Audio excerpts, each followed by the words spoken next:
අනේ මට නම් බයයි ගුණේ අයියේ. කවුරුවත් දකීද දන්නේ නේද? ඔයා බය වෙන්න එපා මගේ සුදු චූටි. මේ රෑ මේ වත්ත මැද කවුද ඉන්නේ? ඔයයි මායි විතරයි. අද අපි දෙන්නට හිතේ හැටියට කතා බහ කරගන්න පුළුවන් මගේ මැනික. ඒ වුණාට අයියා අපි මහත්තයා දැනගත්තොත් මාව ඉතුරු කරන එකක් නෑ. මොකාද අර බැකෝ සමන්තයා? ඕක ඔයාට ගැලපෙනවා නම් බලන්නකෝ බැකෝ එකක් වගේ ඉඳගෙන. ඔයාට ගැලපෙන්නේ මම වගේ හැන්සම් බෝයි කෙනෙක්. ඉතින් ඒකනේ සුදු මහත්තයෝ මං ඔයාට ගොඩක් ආදරේ. අනේ නංගි මගේ ඇඟ කිලි පොලාගෙන යනවා. බලන්නකො සුදු චූටි. ඔයා දැන් නම් ඉස්සරටත් වැඩිය ගොඩාක් ලස්සන වෙලා. බලන්නකො ඔයා පුහුල් දූසි කෑල්ලක් වගේ ලස්සනට ඉන්න හැටි. මට කූඹියෙක් වෙලා ඔයාව කාගෙන යන්න හිතෙනවා නේ. අනේ මොකටද අයියා කූඹියෙක් වෙලා මාව කන්නේ? ඔයා කූඹියෙක් වෙලා මාව කන්න හදුන්නා මං ඔයා බිම දාලා පාගලා දානවා. මොකද මට කූඹි ඇලර්ජික්. අනේ පැටියෝ මම විහිළුවක් නිකලේ. අඩේ අර ගුණියා ඉන්නේ අර ලතානන්දත් එක්ක කතා කර නේද? අනිවාර්යෙන් මේක ලතානන්දත් එක්ක මේ රෑ මේ වත්තමැදට ඇවිල්ලා තියෙන මොකක් හරි ජරතර ගේම් එකට තමයි. ආයෙත් අහලා අනිවාර්යෙන් උක මොකක් හරි ජරතර ගේම් එකට තමයි ඇවිල්ලා තියෙන්නේ. ඇයි බං උඹලා දැක්කේ නැන්ද? ගිය සතියේ මේ සමන්ත මාමා මේ ගුණයට ගහන්න පැන්නුවේ. ලතානන්දයි කාමරේ තිබ්බ ගුණේගේ ටී-ෂර්ට් එකක් හම්බ වෙලා. යකෝ තඩි බඩා දන්න දේවල්. මේකගේ වයස ඇටිට නෙමෙයි මේකගේ වැඩ. මේක හැදෙනවා අන්තිම නරකයි. යකෝ වා ගුණය ලතානන්දට රෝස මලක් දෙනවා. මේක ගෙදර ඉන්න විමල නැන්දටවත් මෙච්චර ආදරේ නෑනේ. හැමදාම විමල නැන්දට මේක බයින එකනේ වැඩි. ඒවට බලන්න එපා මේකගේ රංගේ. මෙහා බලලකෝ මට හොඳ අයිඩියා එකක් ආවා. හරිද? අය අපිට පොල් ගස් නගින්න ඕනේ නෑ මොනවත් කරන්න ඕනේ නෑ. අපි ගුණයව බය කරලා මුගින් කීයක් හරි කඩා ගමු බා. අඩේ ඒක නම් නියම අදහස බං.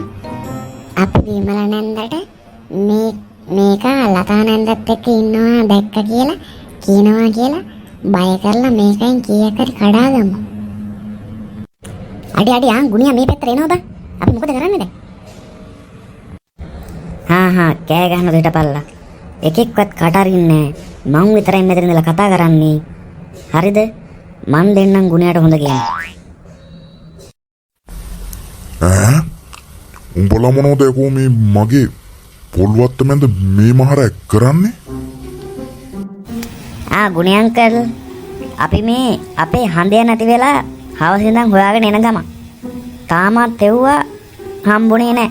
හැබැයි ගුණේ අංකල් ඈතින් එනවා දකිද්දි මම නම් දැක්කේ අපේ හඳය යනවා වගේ. බොල මොන හඳයද? නෑ මාමා. මේ අපේ හඳය අපේ ගොන්වස්ස නැති වෙලා. ඌ වෙන ගමන් තමයි මාමාගේ පොල්වත්ත මැදට ආවේ. මාමා ඈතින් එනවා දැකලා මං හිතුවේ අපේ හඳය යනවා කියලා.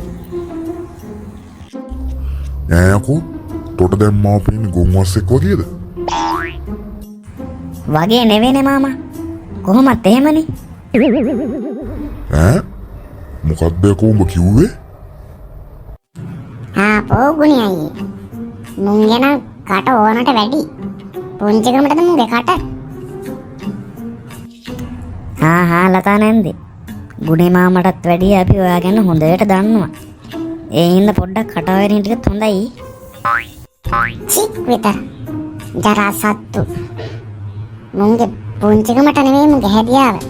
හිටපල්ලකෝ. මුලගේ මහයුන්ට කියන්න.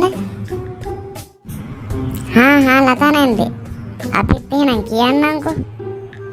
සමන්ත මාමටයි විමල නැන්දටයි ඔයාලා දෙන්නවා මේ රෑ 11ට ගුණේ මාමාගේ පොල්වත්තෙන් හම්බුණා කියලා.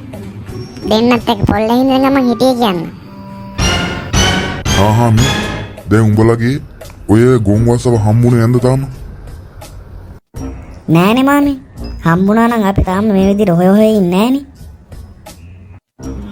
ඒ බට්ටෝ කියන්න බෑ නේද බං? උඹ ගොන්වස්සටත් හැමදාම ගෙදර වත්තේ තනකොළ කාලා එපා වෙලා වෙන මත්තකින් තනකොළ ටිකක් කන්න ගියක් දන්නේ නේද බං? අපේ ගුණේ මාමා වගේ. ඈ මොනවද කොල්ලොඹ කියන්නේ? නෑ අපි ගුණේ මාමට මොනවත් කියන්නේ.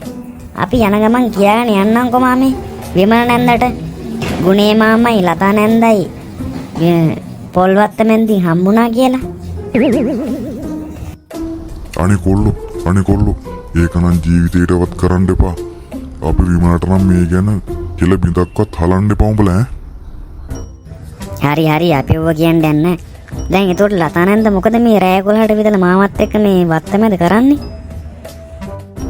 මේ ලතා නං ඊට හෙට උදේට උයන්ට පොල් නැතුව පොල් ගෙඩි දෙකක් කිල්ල ගන්න නෙමෙයි ආවේ. මං අර ඇහිඳලා තිබ්බ පොල් ගෙඩි ගොඩෙන් පොල් ගෙඩි දෙකක් ලතා නංගිට දෙන්න හැදුවේ. පොල් ගෙඩි දෙක කෙසේ වෙතත් විමල නැන්ද මේ සිද්ධිය දැනගත්තොත් නම් ගුණේ මාමාගේ දෙක නම් ගලක තියලා තලයි. හරි දැන් කියපාල්ලකෝ කෙලින්ම උඹලට මොකද මගේ වෙන්න ඕනේ කියලා. අපිත් අපේ කටවල් වහගෙන ඉන්නම් ගුණේ මාමේ. හැබැයි ඉතින් ටිකක් වේදම් කරන්න වෙයි ඔයාට. මීට පල්ලගෙන මම උඹලට රුපියල් 200ක් දෙන්න. චී මාමේ. රුපියල් 200න් ආප්ප පහක්වත් කන්න පුළුවන් අද කාලේ. රුපියල් 200න් ෂේප් වෙන්න බෑ. අපිට රුපියල් 2000ක් ඕන. මොනවද 2000ක්? තොපිට පිස්සුද කොල්ලනේ?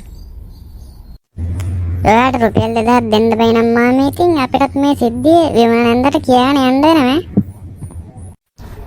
හරි මං දෙන්නම් උඹලා හැබැයි අපි විමලට නම් මේ ගැන කියන්න එපා හරිනේ. කිව්වොත් එහෙම මං සුනේ සුම්බා. හරි මාමා ඒ ගැන තඹ සතේක අවිශ්වාසයක් තියාගන්න එපා. අපි විමල නැන්දට මේක කියන්නේ නැහැ. මාමා රුපියල් 2000ක් දෙන්නකෝ අපිට. අනේ ගුණයි ඔයා මේ යක්ෂ පටව එක ඕන්න මගුලක් කරගන්න මම යනවා.